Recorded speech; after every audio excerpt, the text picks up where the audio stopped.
విజయనగర సామ్రాజ్యంలో అంతర్యుద్ధం. ఒకవైపు తన తల్లిదండ్రులను కుటుంబాన్ని కోల్పోయిన 12 ఏళ్ల బాలుడు, మరోవైపు క్రూరుడైన జగ్గరాయ అతని సైన్యం. రోజులు గడిచే కొద్దీ సామాన్య ప్రజల గుండెల్లో భయం పెరుగుతూ వచ్చింది. యుద్ధం మొదలైతే దక్షిణ భారతదేశం రక్తసిక్తమవుతుంది. యుద్ధం మొదలైతే లక్షల మంది ప్రాణాలు కోల్పోతారు, శతగాత్రులవుతారు. సామాన్య ప్రజలందరూ భయంతో దేవుణ్ణి ప్రార్థించసాగారు. కానీ విధిరాతను ఎవ్వరూ మార్చలేరంటారు. చివరికి వారి భయమే నిజమైందా? దక్షిణ ఆసియాలోనే కని విని ఎరుగని యుద్ధం మొదలవబోతుందా?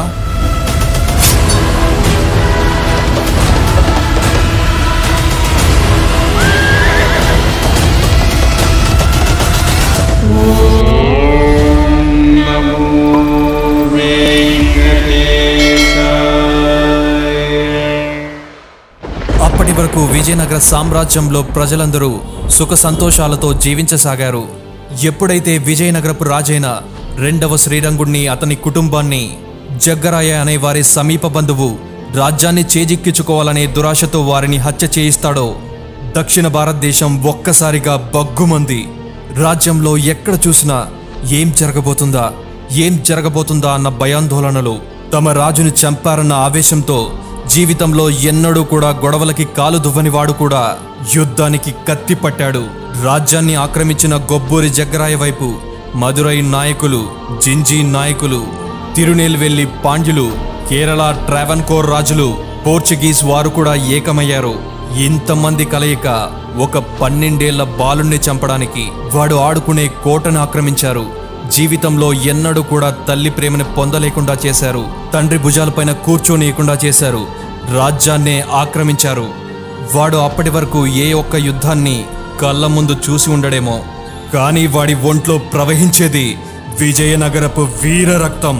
ఆ బాలుడి వైపు తంజావూరు రఘునాథ నాయకులు, యాచమనాయుడు మాత్రమే ఉన్నారు. ప్రశాంతమైన కావేరీ నది ఒడ్డున గ్రాండ్ ఆనికట్టుకి సమీపంగా దక్షిణ ఆసియాలోనే కని విని ఎరగని యుద్ధానికి సమరశంఖం పూరించారు. లక్షల మంది సైన్యం కసిగా అరుస్తున్నారు. మదగజాలు గర్జిస్తున్నాయి. గుర్రాలు యుద్ధ భూమిని వెనక్కి నెట్టుతూ దూసుకుపోతున్నాయి. గెలుపు జెండాను ఎగరవేసేదెవరు?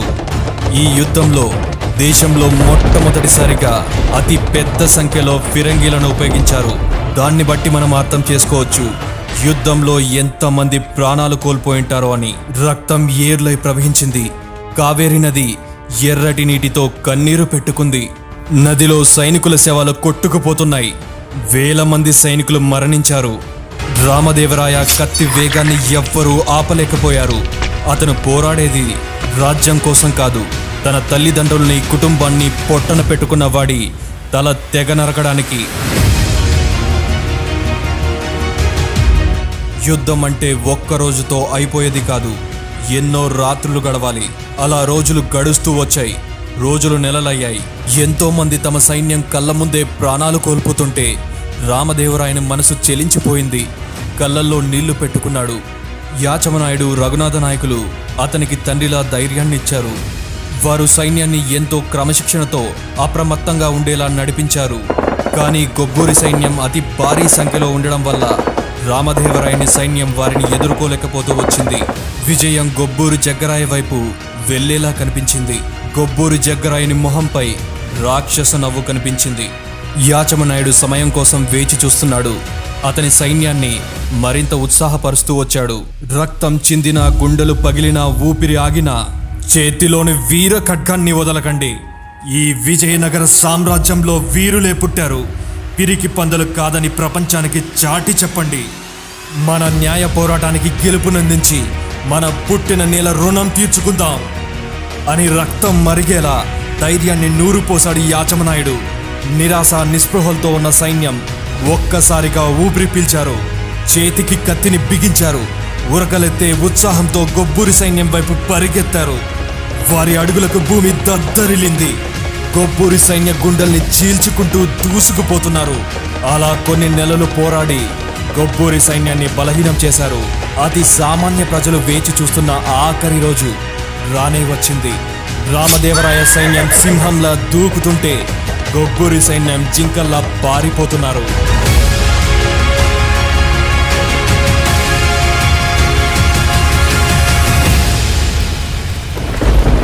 మబ్బులు కమ్ముకున్నాయి. రామదేవరాయ జగ్గరాయ ఒకరినొకరు సమీపించారు. తన తండ్రిని చంపిన నీచుడు కళ్ళ ముందు కనిపించగానే రామదేవరాయని కళ్ళు బగబగమండే సూర్యుడిలా ఎర్రబడ్డాయి. జగ్గరాయ నవ్వుకున్నాడు. పిల్లాడితో నాకు యుద్ధమా? ఆ నవ్వు రూపం శాశ్వతంగా చెరగనుందా? అలా ఎన్నో గంటలు యుద్ధం జరిగాక, రక్తం చిందాక జగ్గరాయని తల గాల్లోకి ఎగిరింది. అప్పటిదాకా ఆవేశంతో అరుపులతో ఉన్న యుద్ధభూమి ఒక్కసారిగా మౌనాన్ని దల్చింది. రామదేవరాయని ఎరుపెక్కిన కళ్ళలో నీళ్లు ఆవిరైపోతున్నాయి. విజయనగరపు వీర ఖడ్గాన్ని ఆకాశానికి చూపిస్తూ తన తండ్రికి నివాళులర్పించాడు 12 ఏళ్ల యువరాజు. యాచమనాయుడు గంభీరమైన గొంతుతో ఈ విజయనగర సామ్రాజ్యానికి యువరాజు ఈ 12 ఏళ్ల వీరుడని రామదేవరాయని చెయ్యి పట్టుకుని పైకెత్తాడు. రామదేవరాయ జయహో అని ఆ ప్రాంతమంతా అరుపులతో దద్దరిల్లింది.